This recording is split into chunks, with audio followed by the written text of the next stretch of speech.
Bueno, chicos, entonces, pues nada, les doy la bienvenida a este taller. Como les estaba comentando ahorita, estamos, pues, como en esta saga, ¿cierto? En esta trilogía de talleres enfocados en la escritura del CLE, del relato que empiezan hoy y pues que terminan el miércoles. Les decía hace un momentico antes de poner a grabar, a quienes están apenas llegando, les voy recordando. Hoy tenemos de 1 a 2 de la tarde, mañana tenemos otro taller de 5 a 6 de la tarde y el miércoles tenemos otro taller de 11 de la mañana a 12 del día.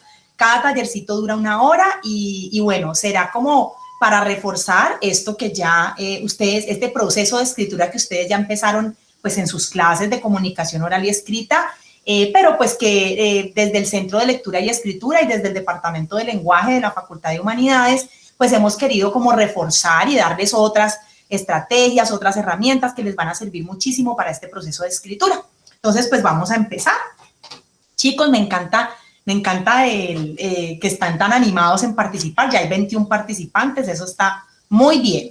Bueno, en el chat alguien me está preguntando que dónde pueden ver las grabaciones. Tranquilos, chicos, cuando yo ya tenga las grabaciones, yo se las mando a los profes. Y como ustedes tienen pues sus profesores de comunicación oral y escrita, ustedes le pueden pedir a los profes que les compartan la grabación. ¿Listo? Si hay algún estudiante que no es de comunicación oral y escrita y simplemente está aquí por gusto y porque quiere aprender sobre la escritura del relato autobiográfico, si quiere después me escribe a mí un correíto, pdelgado@guavo.edu.co y yo le puedo enviar la grabación. ¿Listo? Bueno, entonces vamos pues a comenzar este primer taller. Bueno, resulta que, pues como les decía ahorita, ustedes están pues ya en el proceso de la escritura y en los cursos hemos venido hablando de diferentes temas. Recuerden que por allá en la primera semana hablábamos de la importancia de la identidad y de la memoria para empezar esa reconstrucción. Ya la semana pasada hablamos de la narración. Recuerden que el relato autobiográfico es un texto narrativo, entonces pues tiene unos elementos particulares de ese género que ustedes también deben tener muy presentes. Y bueno, ya esta semana, ya verán en la clase de mañana, ya nos vamos a adentrar en la estética del lenguaje, ¿cierto? Que el taller que hay mañana, por ejemplo, de 5 a 6, también es para reforzar un poco la clase que vamos a ver mañana en la clase magistral. Entonces, pues los que puedan asistir al taller de mañana de 5 a 6, genial, porque tiene que ver con lo que vamos a ver mañana en clase. Entonces miren que son muchos los elementos que empiezan a jugar pues un rol súper importante dentro de este tipo de escritura. El relato autobiográfico se centra en un tipo de escritura que se llama la escritura intimista o una escritura íntima, ¿no? Que está pues muy ligado precisamente a la intimidad de nosotros. Nosotros contamos historias pues muy de nosotros y que solo nos han pasado a nosotros, a nadie más, ¿cierto? O nadie las ha vivido como las hemos vivido cada uno. Entonces, por eso es que se habla de una literatura o de una escritura intimista. Entonces, pues precisamente por ser una escritura tan intimista, pues tiene un mundo de aristas, ¿no? Y de variables. Y pues una de ellas, y que seguramente no solo pasa cuando vamos a escribir un relato autobiográfico, sino cualquier texto creativo, cualquier literatura creativa, escritura creativa, es cómo empiezo y cómo termino, que ese será el tema de nuestro taller hoy. Entonces uno siempre dice, bueno, yo, ay, no, ¿por dónde era que empiezo? No, pues yo ya más o menos sé cuál es la historia que quiero contar, pero no sé cómo empezar. Entonces uno, pues claro, ¿qué hacer en ese momento, cierto? Cuando creemos que estamos como bloqueados. Bueno, pues hoy vamos a tratar de desbloquearnos un poquito. Bueno, entonces primero quería hablarles de esto que se llama el síndrome de la hoja en blanco y que lo vivimos todos. Todos los que en algún momento hemos tratado de ser creativos. Y esto no tiene que ver solamente con la literatura o con la escritura. Por ejemplo, los diseñadores también sufren del síndrome de la hoja en blanco, ¿cierto? Que cuando le dicen tiene que ir a crear un diseño o usted tiene que ir a escribir un relato, dicen, ¿y cómo empiezo? Dios mío, entonces está ahí uno sentado frente a esa hoja con un lápiz o frente a un computador y no sabe ni qué es lo que primero que va a hacer. Entonces vamos a leer esto como para que reflexionemos un poco. Y dice, el síndrome de la hoja en blanco es el pánico a empezar algo, una parálisis psicológica inherente al principio del proceso creativo. Se llama así porque todo proceso creativo empieza con la nada. En la mayoría aquellos que involucran a escritores, pintores, creativos, publicitarios, diseñadores gráficos e industriales. Empieza delante de una hoja de papel en blanco que queremos llenar con las mejores ideas. Pero al principio es la nada. Y enfrentarnos a la nada, al vacío, causa angustia, miedo a que no se nos ocurra nada. Y eso sí que pasa, chicos. Yo sí que escucho, ay, denme un segundito. Yo sí que escucho estudiantes decirme, y eso ya lo habíamos comentado en una de las clases magistrales, profe, pero es que a mí no me ha pasado nada, ¿yo qué voy a contar? No, es que mi vida es más aburrida. Ay, muchachos, les aseguro que la vida de nadie es aburrida. A todos nos han pasado cosas en la vida. ¿Saben dónde está lo aburrido? En no saber cómo contarlo. Entonces, para que no sea aburrido, pues hay que usar todas estas estrategias de las que ya les hemos venido hablando, para irle dando forma precisamente a mi relato y que no sea un relato plano, aburrido, harto, que no llame la atención y que el lector después se aburra y no pase del título. Pues eso no es lo que queremos, ¿no? Entonces, pues ya hoy yo les he traído ejemplos, vamos a mirar, chicos, denme un segundo que es que creo que hay alguien que está tratando de ingresar.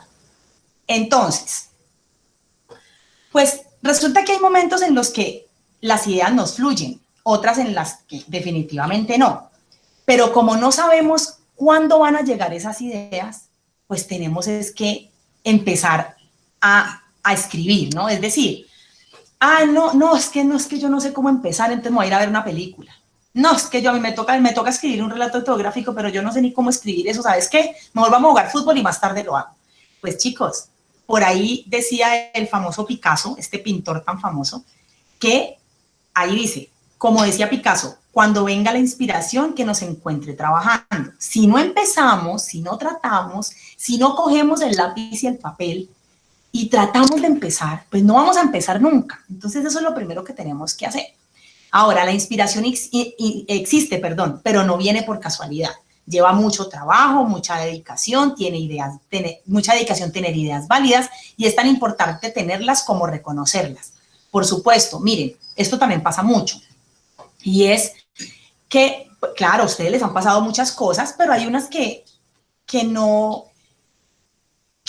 es tan buena idea contarla en un relato autobiográfico, por ejemplo, ¿cierto? Porque no tuvo ese punto de giro que de verdad fue impactante. Y ahorita, más adelante en este taller vamos a hablar de qué es esto del punto de giro, cuando nos imaginemos nuestro relato como una película, que eso es lo que vamos a hacer ahora. Entonces, claro, hay historias que sí puede que sea un evento importante en la vida. Un ejemplo, los 15 años. Pues sí, los 15 años son importantes para todas las niñas, obvio que sí. Pero ¿qué tal que mis 15 años hayan sido unos 15 años normalitos, ¿cierto? Pues normales, donde estoy con familia, mis amigos, pero no un evento así como mágico, como detonante dentro de mis 15 años, pues qué tan relevante va a ser que yo cuente esa historia, mejor pienso en otra. Y no estoy aquí desmeritando pues los 15 años de nadie, ni más faltaba. Yo entiendo que para muchas es muy importante, pero de pronto tengo una historia en donde hubo esos giros, en donde el personaje se fue transformando, o sea, ustedes, ¿no? Ustedes son los personajes de esa historia, se fue transformando y mejor cuento esa en vez de mis 15 años, ¿no? Es para que empecemos a mirar, miren lo que dice allí, a reconocer esas ideas y cuáles de verdad pueden servir. Lo más difícil no es tener ideas, sino conseguir el criterio para reconocer las buenas o las que pueden funcionar mejor, lo que les decía ahora. Habrá unas historias que no funcionan tan bien para contar en un relato autobiográfico como otras. Entonces, se trata de saber escoger muy bien. La creatividad va con cada persona, pero siempre se pueden aprender, desarrollar y pulir con trabajo, tiempo y buenos consejos, ¿no? Miren, todos podemos ser creativos, todos, pero entonces tenemos que identificar y saber esa creatividad, pues cómo la vamos a usar y en qué momento la vamos a usar. ¿Listo? Bueno, entonces, primero quiero darles unos consejos para que venzamos precisamente ese temor a no saber cómo empezar. Entonces, uno, hacer una escaleta. Ojo, esto es muy del lenguaje cinematográfico, pero sirve un montón. Entonces, la escaleta es un desglose previo de las escenas de la obra que estamos escribiendo. Una hoja de ruta que se planifica con antelación y que te permite, al quedar bloqueado en algún punto, repasar lo que sigue y comenzar con más ímpetu. Algo así, chicos, como un guión de las escenas, pero obviamente pues no súper desarrolladas, ¿no? Entonces, por ejemplo, supongamos que tuvimos un accidente en una moto, así como el ejemplo que les mostramos algunos vieron el ejemplo en las clases de subgrupos. Entonces, tuve un accidente en una moto con mi hermano. Entonces, yo puedo empezar, escaleta, ¿no? Entonces, escena 1, a mi hermano le regalan la moto. Escena 2, mi hermano me invita a montar en la moto y salimos a dar una vuelta. Escena 3, un carro nos atropella y salimos volando y tuvimos un accidente. Escena 4, Es como irnos pensando un poco nuestra historia, escena por escena. ¿Por qué? Porque si cuando yo voy avanzando, yo me quedo pegado en algún momento de la escritura, yo puedo volver a esa escaleta. Entonces, esta es una recomendación que les doy. Traten de ir escribiendo esas ideas como de manera cronológica. ¿Qué pasó primero? ¿Qué pasó después? Luego, ¿con qué van a seguir? No importa todavía cómo lo van a escribir, cuál es el lenguaje que van a utilizar, pero las ideas es importante tenerlas. Segundo, dibujen las ideas que más te cuesten. Miren, chicos, que yo lo pueda visualizar también es súper importante, ¿no? Entonces, yo los invito a que de pronto algunas de las escenas las puedan dibujar y no se trata pues de hacer el Picasso para colgar en la sala de la casa, no, es decir, pueden coger un cuaderno y hacer un bosquejo. Entonces, por ejemplo, me voy a hacer en la moto con mi hermano, vamos a dibujar la moto, mi hermano y yo ahí montados en la moto, un ejemplo, ¿no? Entonces podría pensarme, o si mi historia va a ser sobre un viaje al mar, entonces voy a dibujar la playa que me pareció tan bonita. Eso ayuda un montón, miren lo que dice. Un problema recurrente a la hora de escribir es quedarse bloqueado a la mitad de una escena o de un párrafo, por ejemplo, en este caso. Para eso, nada mejor que dibujar la concepción de la escena que tienes en tu cabeza. No tiene que ser un buen dibujo ni nada por el estilo, solo un boceto que te ayude a guiarte y ver dónde están los elementos. ¿Listo? Entonces, es poder visualizar eso que yo puedo estar pensando en mi cabeza. Tercero, ponerte metas a plazos fijos. Sí, sé que suena como una jerga bancaria, pero si te pones plazos de los que debes tener escrito cada cierto tiempo, tener escrito cada cierto tiempo, verás cómo de la noche a la mañana, respetando esa cuota, aumentará la velocidad con la que escribes. Plantéate un número aproximado de páginas a la semana. Al ser un plazo de tiempo corto, verás los resultados. Entonces, por ejemplo, chicos, bueno, me están pidiendo que escriba el relato autobiográfico para dentro de 15 días. Y debe tener 2 páginas. Entonces, esta semana escribo la primera página y la próxima semana escribo la segunda página. Miren, es algo así como la meta que a veces nos ponemos los profesores cuando estamos en esas semanas de locura que es cuando estamos calificando parciales. Nosotros tenemos muchos estudiantes y entonces tenemos que ponernos a veces metas diarias porque si no es muy difícil calificarlos a todos. Entonces, a veces decimos, hoy voy a calificar de los 150 estudiantes, 20. Entonces, ya sé que me voy a demorar 7 días, ¿cierto? Porque son 150. Hoy me pongo 30, entonces me voy a demorar 4 días en calificarlos a todos. Entonces, así uno tiene como esa meta también. No, en cambio, ¿qué pasa si de pronto no lo pienso de esa forma? Pues que va a llegar el día antes de entregar el relato y no han escrito nada. Y entonces van a estar toda la noche sin saber por dónde empezar, qué escribir, cómo hacerlo, y al otro día tienen que entregar el trabajo. Entonces, pónganse una meta también, ¿no? Bueno, hoy voy a escribir las ideas, hoy voy a hacer mi escaleta, mañana desarrollo un poco más las ideas y el miércoles empiezo a escribir la primera página, ¿no? Entonces, es irnos pensando. Otro, no te encasilles. Como dice la canción de Pink Floyd, no seas otro ladrillo en la pared. No tienes que escribir como otra persona. Deja a un lado los prejuicios, no deben ser historias perfectas. Los personajes como las personas en la vida real no son blancos o negros, todos tenemos diferentes universos y es bueno dejar de lado los prototipos y empezar a ser honestos con nuestra realidad y alimentarnos de ella. Entonces, chicos, miren, ustedes, su escritura va a tener un estilo propio y eso es lo que esperamos. No esperamos que vayan a copiarle a nadie. Pero que sirve leer otros relatos, otros textos, claro, y de hecho ahorita yo les voy a leer unos. Entonces, va a servirme como inspiración, claro que sí, pero no se trata de imitar, ¿listo? Muy bien. Salta al vacío, aún con miedo a la equivocación, no ignores tus dones por miedo a fallar, equivócate más y equivócate mejor. Date tu tiempo, no tenemos que competir con nadie, aunque el sistema nos diga que el que va más rápido es el mejor, no le creas, pues todos tenemos nuestro ritmo. A medida que aceptes tus debilidades y formas de generar ideas, las usarás a tu favor. Entonces, también, chicos, no, es que mira, viste que Laura ya tiene listo ese relato y ya lo va a entregar y yo no he empezado. Tranquilos, vamos a diferentes ritmos. Otra cosa es que ya sea el día antes de entregar, ahí sí. Pues Laura ya acabó, por supuesto, porque mañana tiene que entregar y usted no ha empezado, el que está fallando es usted. Pero si Laura ya lo tiene y todavía faltan 15 días, bueno, seguramente Laura tiene esa competencia en la escritura un poco más desarrollada, se le fluye más las ideas, escribir le fluye más también, entonces pues ella puede tener su proceso un poco más avanzado, pero eso no quiere decir que el de ustedes esté mal, ¿cierto? Simplemente hay que pensarnos en esos tiempos y empezar. Y ese precisamente es el último, el punto 6, que dice, empieza, saca lo que hay, como venga, no intentes forzar las ideas, ellas mismas van a pedir una forma. Arranca con lo que tienes y quieres decirle al mundo. Recuerda, para terminar algo hay que comenzar. Entonces, chicos, estas son mis primeras recomendaciones para que empiecen a escribir. Tienen que empezar. Sí, yo sé que a veces es difícil, pero hay que empezar. Y ustedes tienen a sus profesores de comunicación oral y escrita que les ayudan, que pueden pedir asesorías. Está el Centro de Lectura y Escritura, donde también pueden pedir cita para que muestren el borrador. Mire, profe, ya más o menos tengo una idea de mi relato, me lo pueden revisar. Ahí les ayudamos, tanto en el Centro de Lectura y Escritura o en las tutorías con sus profesores directamente. Por ejemplo, aquí en esta reunión hay unos estudiantes que son míos de mis cursos, me pueden escribir, profe, venga, tengo un párrafo, se lo puedo mandar para que me lo mire, y entonces allí podemos ir como mirando esos avances, ¿listo? Bueno, muy bien. Entonces, escribe los eventos que fueron significativos para ti sin importar la cronología, elígelos solo por el hecho de que sean importantes. Este es otro tipo, ¿ya? Entonces, por ejemplo, voy a hacer un listado de lo que para mí en mi vida ha sido importante. Entonces, no sé, cuando nació mi hermanito, cuando fui por primera vez al mar, cuando me regalaron mi primera mascota, cuando tuve un accidente en moto con mi hermano, y cuando, no sé, cuando la pandemia me tuvo encerrada 6 meses en mi casa. Un ejemplo. Entonces, listo, esos son esos eventos, ¿cierto? Ahora, decide dónde va a iniciar la historia. Obviamente hay que escoger uno de esos eventos. ¿Cómo hago para escogerlo? Bueno, con los tips que les acabo de dar, ¿no? ¿Cuál de verdad se puede potenciar para mi relato? ¿Cuál no sería una buena historia?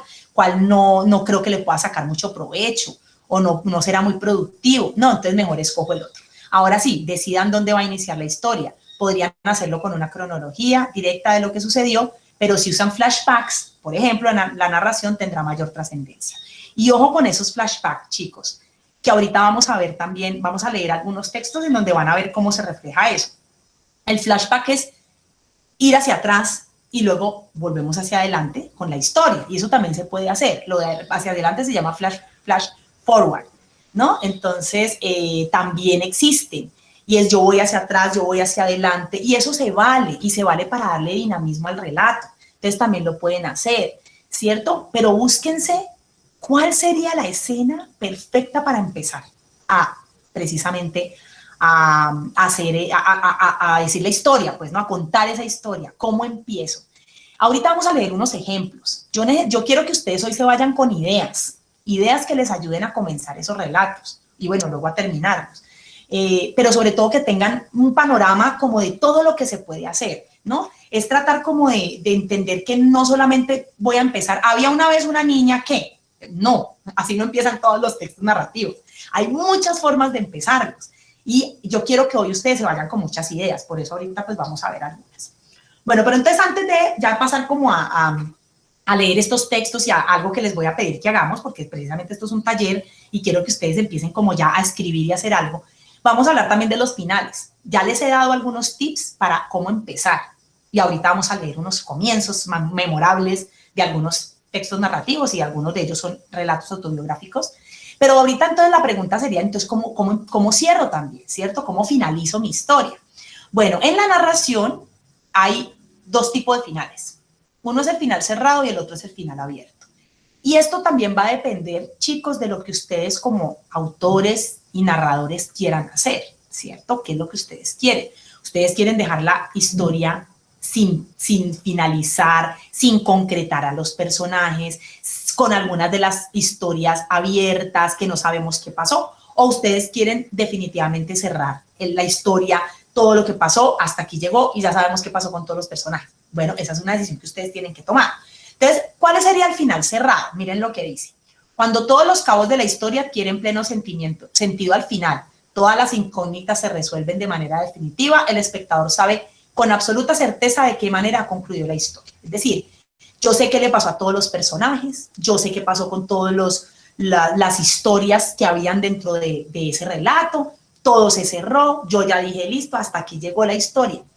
¿Qué pasa? Pero puede haber unos finales abiertos y son, por ejemplo, todos estos finales que encontramos al final de esas sagas que a veces vemos en cine, ¿cierto? Que todos los finales quedan abiertos y uno sabe que pues va a continuar la historia porque no ha terminado, sabemos que no ha terminado. O un claro ejemplo, yo no sé si ustedes han visto la Casa de Papel, seguramente sí. Todas las temporadas de las series, y un ejemplo es la Casa de Papel, pues tienen finales abiertos, por eso uno sabe que no ha terminado la historia. y que va a continuar, entonces hay una segunda temporada, hay una tercera, hay una cuarta, porque dejan el final abierto, ¿cierto? Entonces la última, no sé si ustedes se las han visto, pero en la última, ¿qué pasó? Que la teniente Sierra llegó a donde estaba el profesor y ahí quedó. Y no se sabe qué va a pasar, no sabemos, estamos todos anhelando la temporada número 5.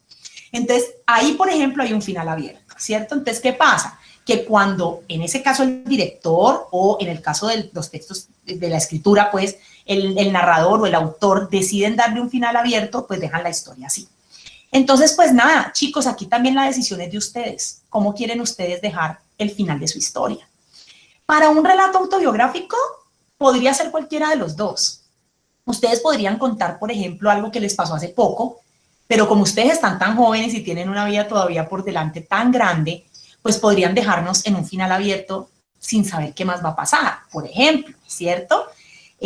No sé, supongamos que alguno de ustedes tuviese su padre, no conocen a su papá, un ejemplo, y lo acaban de conocer, no, y les dicen que lo van a conocer dentro de un mes, y ustedes escriben en su relato eso, la noticia de que van a conocer a su papá que no han conocido y lo van a conocer dentro de un mes. Pero como no ha pasado un mes, ustedes me lo están contando hoy.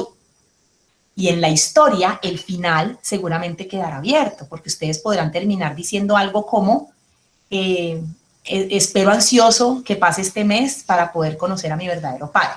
Un ejemplo, a mi padre. Para el lector, ¿qué va a pasar? Yo voy a decir, Dios mío, ¿qué pasó? ¿Lo conoció, no lo conoció? ¿Se quisieron, se odiaron? ¿Qué pasó? ¿Sí me entienden? Entonces, ese es un final abierto, que seguramente después va a requerir, si es posible, una segunda parte. Si no es necesario, ¿no? También los finales abiertos a veces simplemente quedan así. Hay películas en donde queda así, finales abiertos, y ya. Una, por ejemplo, era Jumanji, que Jumanji siempre termina con el sonidito de los tambores. Y entonces uno dice, Dios santo, ¿entonces va a haber otra o qué? No, ¿cómo así? No dañaron, no dañaron el juego, ese juego sigue funcionando, no lo puedo creer. Espero que hayan visto Jumanji, es muy buena película. Entonces, por ejemplo, ¿ya? Entonces, eso también es decisión de ustedes. Ustedes verán cómo hacen ese final, si cerrado, si abierto o cómo. ¿Listo? Entonces, vamos a leer rápidamente unos consejos para lograr un final memorable. Espero, chicos, denme un segundo, que es que creo que alguien también acaba de entrar a la reunión. Bueno, muy bien. Entonces, ya voy a terminar esta parte y contesto las preguntas. Entonces, voy a darles unos consejos para lograr un final memorable en tu relato autobiográfico. Entonces, uno, pregúntense si ya finalizó el conflicto. Recuerden la estructura, narrativa que vimos de Jean-Michel Adam. Pregúntense si ya finalizó el conflicto, ¿cierto? Eso sí. No, pues el conflicto fue que me llamaron a decirme que mi verdadero papá vive en China y lo voy a conocer. ¿Qué pasó? ¿Lo conocí? Todavía no. Bueno, no terminó el conflicto, pero es que yo decidí que eso fuera así. Yo todavía no voy a contar qué pasó cuando lo conocí, porque no ha pasado el mes, entonces no sabemos, por ejemplo. Esas son decisiones que cada uno va tomando. Ahora, otra, fíjense en el protagonista. ¿Quién es el protagonista aquí? Ustedes. Entonces, la historia gira alrededor de ustedes. Miren, a veces me preguntan, profe, ¿y entonces yo puedo contar la historia de mi abuelita? Pues no, usted puede contar su historia en donde su abuela ha aportado, ¿cierto? Ha sido un personaje importante en su vida, pero no es la historia de su abuelita la que a mí me interesa, porque es que es su relato autobiográfico, el de ustedes, ¿ya? Entonces, hay que fijarse muy bien en ese protagonista. Comprueben que han dejado atrás el clímax. Y el clímax, ya vamos a hablar de eso, con un ejercicio que vamos a hacer ahora. El clímax, chicos, es ese punto más álgido de la historia. ¿Ya? Es donde está pasando, como cuando uno, por ejemplo, está viendo una película, y yo hago aquí mucha referencia a las películas, chicos, porque yo quiero que ustedes se imaginen su relato como una película. Entonces, por ejemplo, el clímax es eso que sucede generalmente poco antes de que se acabe la película, pero que es el punto más alto. ¿Ustedes se vieron la película Sexto Sentido? ¿La vieron? Sí, profe. Sí. Ok, con Bruce Willis. ¿Sí se acuerdan, no? Y con este niño bonito. Sí, señora. Bueno, por ejemplo, el clímax en esa película es cuando Bruce Willis se da cuenta que está muerto. Y eso pasa 5 minutos antes de acabarse la película. Entonces, si pasa el clímax, si yo ya lo conté, ¿cierto? En mi historia, pues yo debo finalizar igual después de ese clímax que pasó, ¿cierto? Que es ya como pensando en la estructura de Jean-Michel Adam, sería la situación final. ¿Qué pasa después de ese clímax? También lo tengo que tener muy presente. Asegurarme de que el final es el adecuado. Bueno, el final también va a depender de cada uno cómo lo quiera hacer, ¿cierto? Pero que yo diga, este final va a mantener a mis lectores queriendo leer más sobre lo que yo escribo, por ejemplo. Y verifiquen que has desarrollado la estructura que se habían planeado. Y la estructura, chicos, ya hemos visto la estructura desde Jean-Michel Adam, que es la que nosotros les recomendamos y que es la que se utiliza. Pero recuerden que eso podría variar porque, por ejemplo, cuando yo decido por dónde empezar, yo podría decidir empezar por el clímax, por lo más álgido de la historia. Y es lo que vamos a ver ahorita en el inicio de un relato que les voy a leer, que no es un relato autobiográfico, es un texto escrito por Gabriel García Márquez, en donde, aunque no es un relato autobiográfico, el inicio es impactante. Y se los voy a leer. ¿Listo? Muy bien. Entonces, vamos a ver unos ejemplos. Vengan, voy a dejar de compartir. Y voy a leer unas de las preguntas que hay en el chat. Y ya vuelvo acá. En el chat me dicen, bueno, las grabaciones ya les dije que se las pueden pedir a los profes. Ok, Yurani me dice que tiene escrito algo, pero que no sabe si quedó bien, tiene dudas en el final. Listo, Yurani, mira, como te digo, hay dos opciones si de pronto quieres pues como una segunda opinión. O pides cita en el CELEE, ¿cierto? Recuerden, las citas se piden celee.uao.edu.co, entran a la página y hay citas y se van a las citas y piden la cita el día y la hora que les sirve y pueden llevar un avance de su relato para que les ayuden. O piden asesoría con su profesor, su profesor de comunicación oral y escrita. Listo. Y María José me dice, ¿qué consejos das si uno no sabe todavía qué parte de nuestra vida relatar? Pues chicos, miren lo que les decía ahora. Traten de pensar de todo lo que les ha pasado, que pueden tener varias opciones, 2, 3, 4 historias. ¿Cuál ustedes creen que va a enganchar más al lector? ¿Cierto? Yo les ponía ahora el ejemplo de, no sé, la fiesta de 15. Si en mi fiesta de 15 no pasó nada del otro mundo, pues de pronto no es la historia relevante para contar en este momento. Pero resulta que si en mi fiesta de 15 pasó algo, no sé, el edificio en el que estábamos celebrando la fiesta de 15 fue secuestrado. Un ejemplo, pues no estoy aquí exagerando. Bueno, pues ahí sí, esa historia yo diría, ok, un título sería como la historia de cómo el día de mis 15 secuestraron el lugar donde estábamos celebrando, algo así, ¿no? Entonces, bueno, sería interesante. José Manuel me dice, ¿el relato se le pone el título? Claro, José Manuel, el relato debe llevar título. Y el título además debe ser súper llamativo. Mejor dicho, yo con el título ya debo decir, uy, qué interesante, yo quiero leer este relato de José Manuel, de María José, de Yurani, yo lo quiero leer. No, ¿cómo así? Mira, es que mira nada más el título, todo lo que me está diciendo. Claro, no me vayan a poner, chicos, vean, ustedes no vayan a entregar ese relato con el título que diga relato autobiográfico. Por favor, ¿listo? No, vamos a crearnos desde el título. Ustedes tienen que empezar a ser creativos, ¿listo? Entonces se lo tienen que cranear muy bien. ¿Cómo lo van a hacer? ¿Qué es lo que van a decir? ¿Cómo voy yo a enganchar a mi lector desde el inicio de mi relato? ¿Listo? Eso es lo importante. ¿Cómo lo engancho yo desde el inicio de mi relato?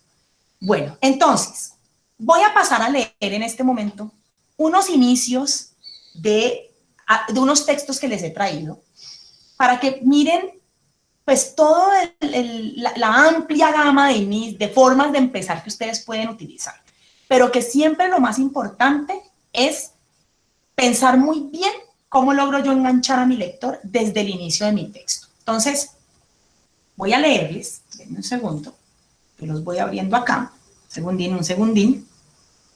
Bueno, el primero que les voy a leer es, el texto se llama Un nuevo comienzo, y es el texto de Johan Esteban López, que es uno de los estudiantes, él es estudiante de la Universidad Autónoma, y él fue uno de los ganadores de uno de los concursos de relato autobiográfico que se ha hecho en la universidad. Recuerden que ya vamos para el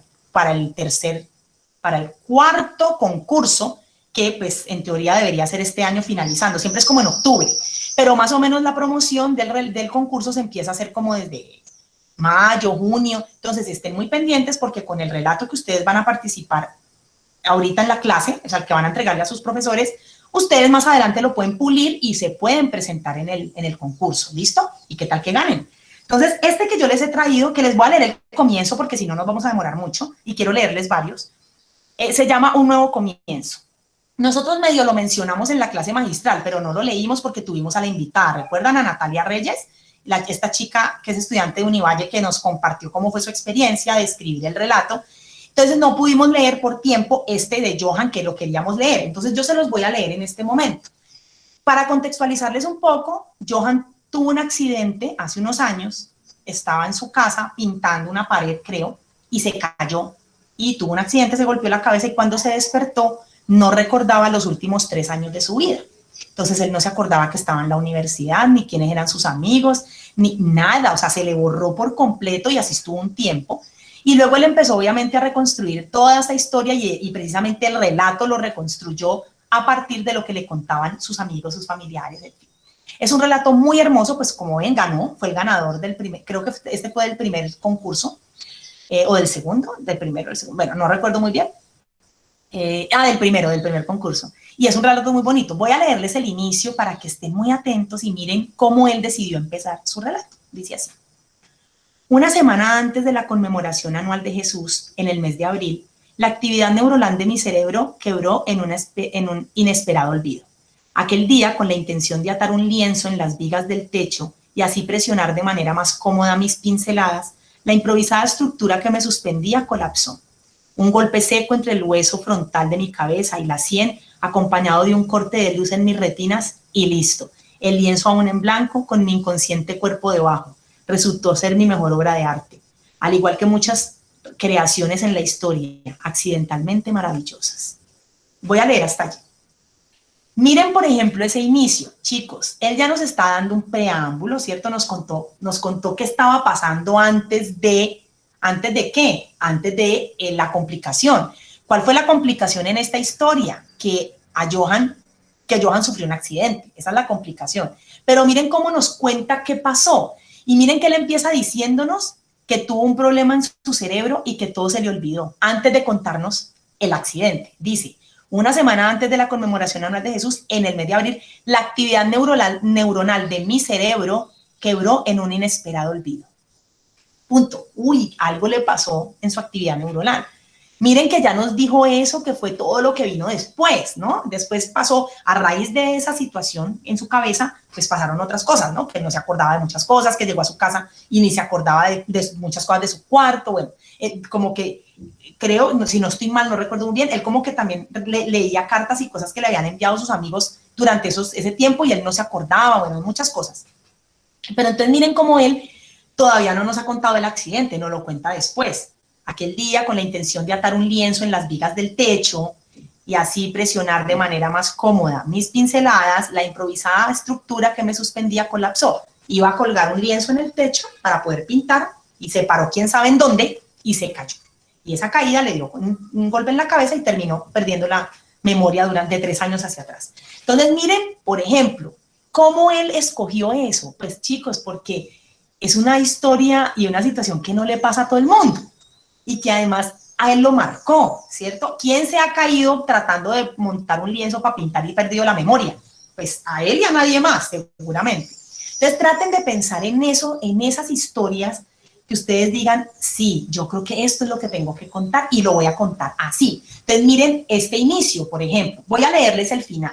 El texto no es muy largo, pero pues no lo voy a leer todo porque no me da el tiempo y quiero leerles otros. Pero voy a leerles el último fragmento. Dice así.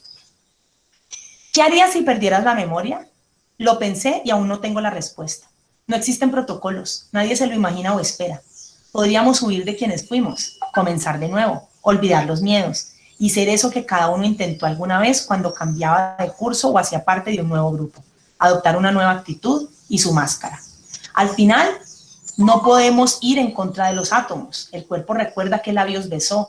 La energía recuerda a quienes hicimos tan felices o lastimamos. No somos el universo ni su centro. Aunque estuviésemos completos, somos solo un fragmento que busca a quienes hemos revelado nuestra forma. Yo simplemente escribo sin memoria. Miren, el texto de Johan es hermoso. Si quieren, yo se los mando después por correo. pero es hermoso y aquí les leí solo el primer párrafo y el último, pues en medio hay otras cosas que él cuenta. Igual, como les digo, el texto es muy corto, tiene 3 páginas. Entonces, así, por ejemplo, ustedes se pueden ir haciendo una idea de cómo pueden empezar y cómo pueden terminar ese texto que ustedes están, pues, en este momento construyendo. ¿Listo? Voy a leerles otro. Este se lo quería leer, este es el de Johan. Voy a leerles otro que, aunque no es un relato autobiográfico, el comienzo nos puede dar pie para muchas cosas. Y lo voy a leer. Es un texto literario, es una obra de Gabriel García Márquez que seguro algunos ya la han leído o se vieron la película y es de Crónica de una muerte anunciada. Por ejemplo, el inicio de Crónica de una muerte anunciada es, mejor dicho, ahí está el clímax de la historia casi, ¿no? Empiezan contándonos lo más álgido de la historia, pero porque así lo decidió Gabriel García Márquez. Por eso les digo que es que los inicios y los finales van a depender de ustedes, de lo que ustedes quieran, cómo quieren ir soltando la información. Y ojo, chicos, eso de cómo suelto yo la información va a ser clave para el taller del miércoles. Yo les recomiendo que asistan al taller del miércoles. Bueno, es que a los 3, porque el de mañana también es importante y el del miércoles también. Pero el del miércoles, que es a las 11 de la mañana, para los que puedan, de 11 a 12, y se inscriben, yo les mandé a todos los links por correo, va a ser sobre eso, cómo dosifico yo la información para que mi lector, yo no le suelto todo de una, sino que él se va imaginando eso que yo le voy contando a medida que yo le voy diciendo lo que va pasando.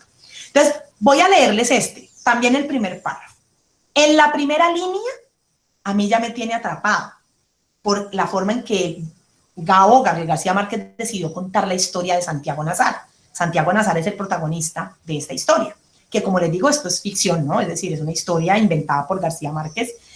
No es un relato autobiográfico, pero el inicio es es cautivante. Entonces, miren lo que dice. El día en que lo iban a matar, Santiago Nazar se levantó a las 5:30 de la mañana para esperar el buque en el que llegaba el obispo. Había soñado que atravesaba un bosque de higuerones donde caía una llovizna tierna y por un instante fue feliz en el sueño, pero al despertar se sintió por completo salpicado de cagada de pájaros. Siempre soñaba con árboles, me dijo Plácida Linero, su madre, abocando 27 años después los pormenores de aquel lunes ingrato. La semana anterior había soñado que iba solo en un avión de papel de estaño que volaba sin tropezar por entre los almendros, me dijo. Tenía una reputación muy bien ganada de intérprete certera de los sueños ajenos, siempre que se los contaran en ayunas, pero no había advertido ningún augurio aciago en esos 2 sueños de su hijo, ni en los otros sueños con árboles que él le había contado en las mañanas que precedieron a su muerte. Entonces miren que aquí Gabriel García Márquez nos dice desde un inicio que al protagonista lo van a matar, a Santiago Nazar. Así ya uno dice, pero ¿cómo así? Pero es que este contó lo más importante de la historia, que al protagonista lo van a matar. Sí, esa fue la decisión que tomó Gabo como autor, como escritor y como autor del relato. ¿Ya? Entonces miren que allí, a mí, aunque ya me dijeron que a Santiago Nazar lo van a matar, ¿cierto? Y que se va a morir el protagonista, lo que viene es ¿por qué lo mataron?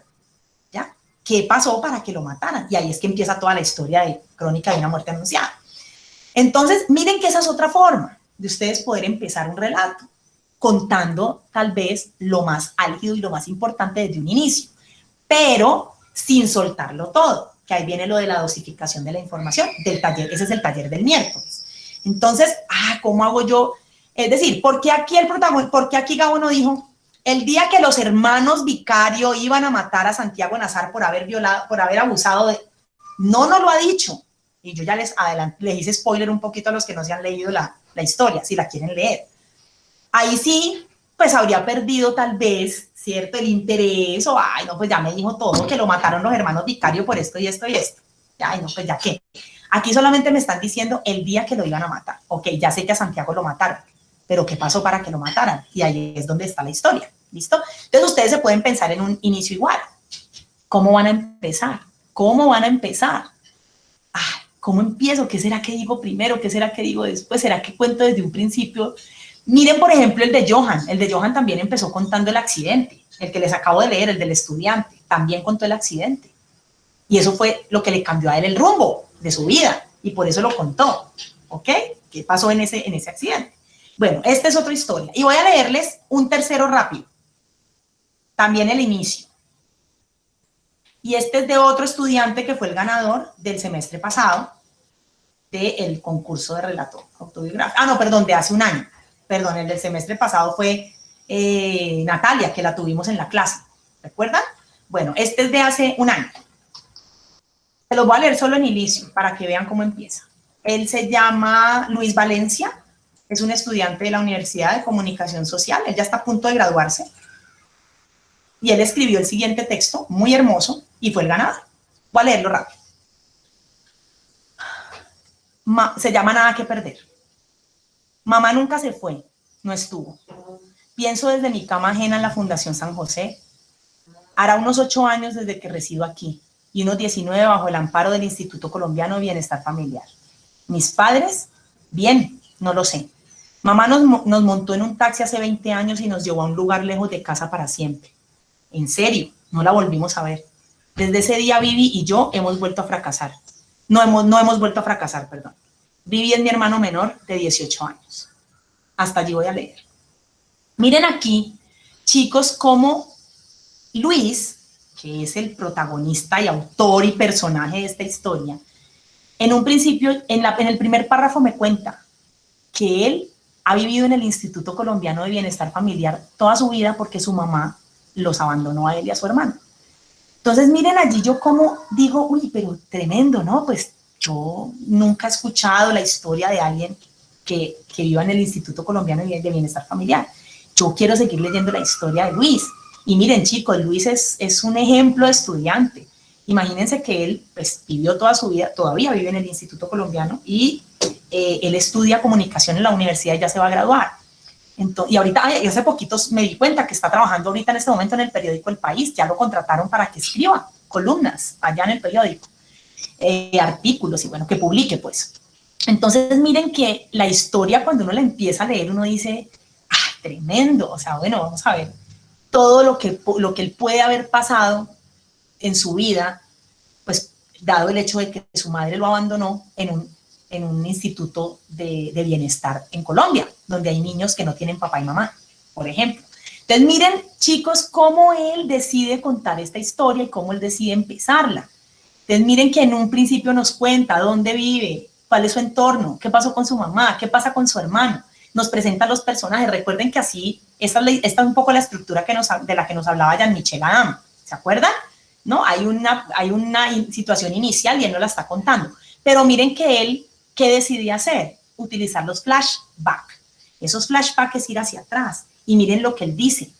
Mamá nos montó en un taxi hace 20 años y nos llevó a un lugar lejos de casa para siempre. Es un flashback. Él está yendo hacia atrás a contar qué pasó hace 20 años y claro, cómo esa decisión de su mamá le afectó su vida y la de su hermano les cambió la vida, mejor dicho, porque quedaron viviendo en un lugar sin padres, con otros niños que tampoco tienen padres el resto de su vida. Y bueno, ahí él después cuenta todo lo que ha pasado en su vida, pues viviendo allí. Entonces miren que esa es otra forma de contar. Y así pues podríamos quedarnos aquí, ya faltan 10 minutos, imagínense, yo no puedo creer que ya hayan pasado 50 minutos y yo aquí hablando.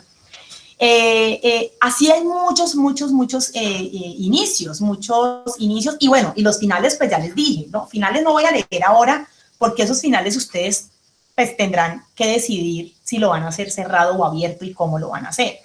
Pero tienen muchas posibilidades, chicos, hay muchas posibilidades de hacerlo. Entonces ya son ustedes los que tienen que elegir cómo lo hacen. Voy a leer rápidamente los comentarios en el chat. Dicen, bueno, que por favor se los envíe, listo, muy bien, precisamente me gustó mucho por cómo comenzó, te dan ganas de seguir leyendo, correcto. Es mi favorito de Gabo, El día que iban a matar, ajá, también me gusta El abogado más hermoso del mundo. Sí, Yurani, es uno de los libros más hermosos de Gabo también. Siempre recuerdo esa frase, dice María José. Ajá, el día que iban a matar, el día que le iban a matar, Santiago Nazar recordó, el sueño y no sé qué. Muy bien, listo. Entonces, miren, chicos, pues yo he querido darles hoy unos consejos para que ustedes ya se vayan a pensarlo, a discutirlo con la almohada, ¿no? ¿Qué van a hacer? ¿Cómo lo van a hacer? Yo tenía pensada una actividad, pero pues el tiempo no nos va a dar, quedan 10 minutos, pero yo se las voy a contar para que cada uno la haga en su casa de manera personal Y el que quiera me puede escribir o le escribe a su profesor de comunicación oral y escrita y se lo muestra. Y le dice, profe, mire que es que estuvimos en el taller con la profesora Paula y ella nos recomendó hacer este ejercicio y yo lo hice y me gustaría mostrárselo. Todos los profes vamos a estar abiertos a mirar el ejercicio. Entonces les voy a compartir rápido mi pantalla para explicárselo. Bueno, que como les digo, les va a quedar para quien quiera hacerlo. No es una obligación, estos talleres son para que ustedes tomen ideas, para que esa creatividad empiece a volar.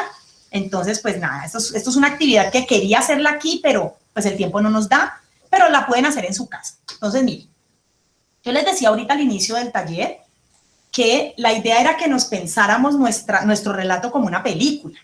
Hagamos de cuenta que eso que vamos a contar lo vamos a transformar después en una película. Entonces, esto que están viendo, chicos, en su pantalla, si quieren, tómenle una foto para que les quede allí y el que quiera después lo haga en su casa. Esto se llama una estructura dramática. Y la estructura dramática, vuelvo y les insisto, funciona mucho, se usa mucho en el cine. Y es como yo empiezo a pensarme mi historia en unos momentos específicos, que es parecido a los momentos que vimos de Jean-Michel Adam en la estructura.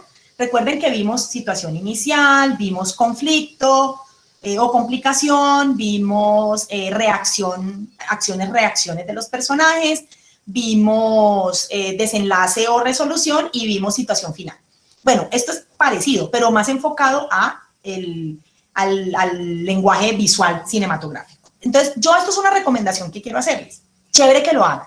Entonces, miren, resulta que en la estructura dramática hay 6 momentos. Y esos 6 momentos son el enganche, el punto de giro 1, el punto medio, el punto de giro 2, el clímax y el epílogo. La idea hoy era que yo les iba a dar unos 15 minutos para que se pensaran por lo menos el enganche y el epílogo, que es el inicio y el final de su historia, pero bueno, como les digo, pues ya el tiempo no nos va a dar, entonces cada uno hágalo en su casa. Y si quieren, el que quiera me escribe, profe, venga, yo hice mi estructura, míremela, y miramos a ver si nos podemos reunir 10 minuticos y la miramos. Miren, entonces, esto es pensándonos como en eso que va a pasar al inicio y en eso que va a pasar. Por supuesto, no podemos descuidar lo que pasa en el medio, ¿cierto? Por supuesto. Pero aquí la idea es que nos pensemos esos momentos. Entonces, yo quiero rápidamente que lo tratemos de hacer pensando en la película. Es una película trilladísima, cliché, pero es la que en este momento tengo como en mente para poder hacer el ejemplo. Y es Titanic. ¿Ustedes se vieron Titanic? La famosa con Leonardo DiCaprio, ¿no? Con Kate Winslet. Sí, ¿quién no vio esa película? Sí, es un clásico. Todo el mundo se la ha visto. Es el clásico, reclásico, imagínense que salió cuando yo tenía como 20 años, o sea, y todavía uno la ve y se acuerda, es el clásico, pues bueno. Entonces, si yo les digo a ustedes, ¿cuál creen ustedes que es el enganche en esa película? Y el enganche es, precisamente como su nombre lo dice, eso que enganchó al público, porque esto es visual, ¿no? Estamos viendo una película. Que yo digo, ay, no, yo quiero seguir viendo qué es lo que va a pasar. ¿Cuál creen ustedes que es allí, en esa película? ¿Se acuerdan? ¿Cómo engancha el director a su público para que sigan viendo la película y se queden ahí pegados? ¿Quién se acuerda? ¿Cómo empieza la película? Pues es que no estoy muy segura, no me acuerdo, hace mucho tiempo que me la vi, pero creo que uno de los enganches es cuando se nota pues de que Rose es de una clase social pues muy alta y luego llega ese otro muchacho que no me acuerdo bien el nombre y después pues ese Jack, eso. Y luego llega Jack que es pues digamos pobre y luego logra entrar al barco y empieza como el romance entre ellos.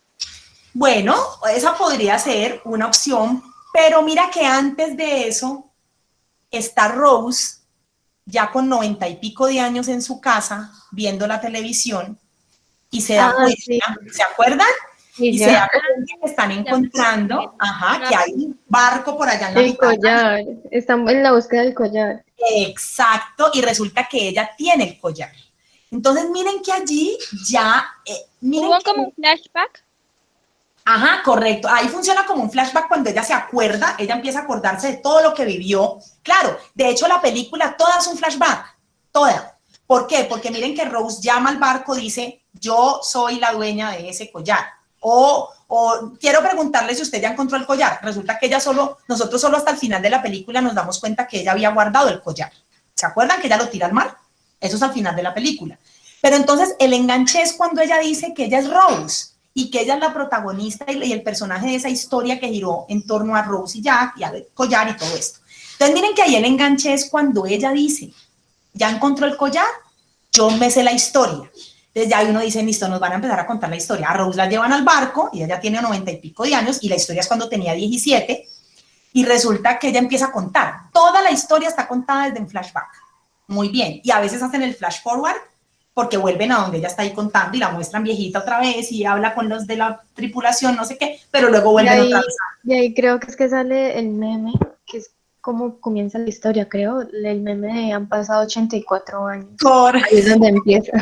Correcto, correcto. El meme que se ha hecho famoso ahorita con la pandemia, exactamente. Sale de allí, de esa escena. Chicos, miren, Titanic es un clásico. Yo les recomiendo que se la vean. Además, es una película romántica súper bonita.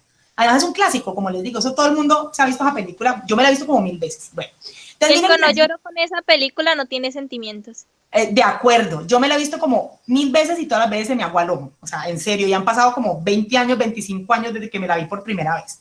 Bueno, entonces miren que ese es el enganche y entonces pasan muchas cosas, que sería el punto de giro 1, el punto medio, el punto de giro 2, que son esos puntos de giro, chicos, es cuando le empieza a cambiar la historia al personaje y vuelve y le cambia y se le vuelve un 8. ¿Se acuerdan que veíamos personajes redondos, que los personajes redondos todo el tiempo están cambiando, todo el tiempo les pasan cosas?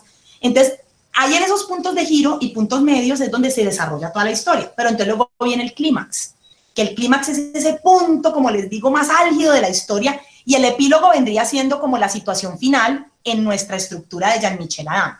Entonces, si yo les pregunto cuál es el clímax y el epílogo de esa película de Titanic, ¿ustedes qué dirían? ¿Qué se imaginan? Cuando el barco se está hundiendo, ¿será el clímax? Sí, ok, ahí empieza. Ajá, pero ¿cuál es como ese momento más álgido? ¿Qué pasa? Acuérdense. Cuando se muere Jack. Cuando ella suelta a Jack, que lo dejaba pues ya como ahogar en el... Exacto, exacto. Lo abandona.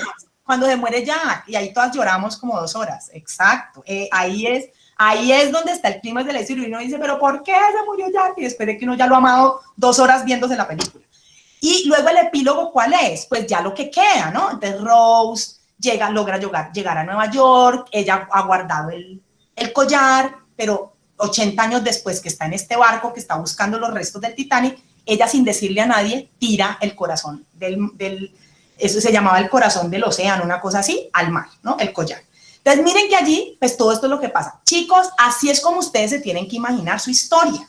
Así es como ustedes se tienen que imaginar esa historia que nos van a contar, como si fuera una película, para que tenga forma, para que ustedes sepan qué cuentan aquí, qué dicen acá, cómo lo digo, no, mejor eso no lo digo todavía, no, pero es que entonces aquí ya estoy contando de más, no, pero esto está muy aburrido.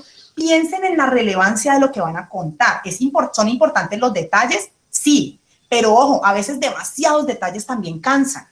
Entonces, miren en qué momentos sí sirve tener detalle, pues es decir, contar al detalle, y en qué momentos no, ¿no? Pero todo esto lo tienen que hacer solo ustedes. Es decir, es un trabajo que es de cada uno, porque cada uno es el que va a saber cómo lo va a hacer, ¿ya? Y cuál es el giro que le quiere dar a su historia. Entonces, miren, ya se acabó el tiempo. Entonces, ¿qué recomendación les doy yo? Todo lo que hemos conversado hoy, llévenselo en su cabeza. Y el que quiera, trate de hacer esa estructura pensándose en esos momentos de lo que va a contar, ¿ya? ¿Cuál sería mi enganche? ¿Cuáles serían esos puntos de giro que me cambiaron a mí la historia, la vida? Luego, ¿qué pasa en ese clímax más alto de la historia? Y finalmente, pues, ¿cuál sería mi epílogo? Que, como les digo, es muy parecido a lo que hemos visto en clase, que es la estructura de Jean-Michel Adam. Piénsensela muy bien. Piensen en el final, si lo quieren abierto, si lo quieren cerrado. Lean, yo les voy a mandar estos textos a sus profes para que sus profes se los manden. Para que, bueno, no, pues yo tengo los correos de los que se inscribieron hoy. No, yo se los mando hoy a todos los que se inscribieron al taller. Para que miren los inicios, cómo empezamos, cómo empiezo, porque a veces eso nos bloquea un poquito y no sabemos cómo empezar, ¿ya? Entonces, para que lo tengan allí. Claro, mi correo, apúntenlo, chicos. La P de Paula, pdelgado@guau.edu.co. ¿Listo? Me pueden escribir, no hay ningún problema, alguna duda que tengan, ahí, por ahí conversamos. Bueno, espero que les haya servido de mucho esta charla y que se vayan como con un panorama un poquito más amplio de lo que pueden hacer. ¿Listo, chicos?